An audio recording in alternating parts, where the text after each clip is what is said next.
நடைபெறும் இந்த அன்னதானத்திற்கு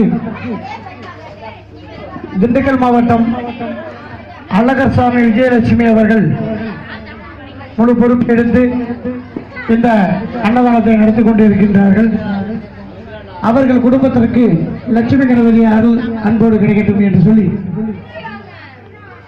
இதுபோல் ஒவ்வொரு முறையும் எங்களுக்கு ஒத்துழைப்பினை வழங்க இந்த ஆலய திருப்பணிக்காக நாங்கள் கேட்டதும் வாரி வழங்கிய உங்கள் அனைவரையும் திரு லட்சுமி கணபதியினுடைய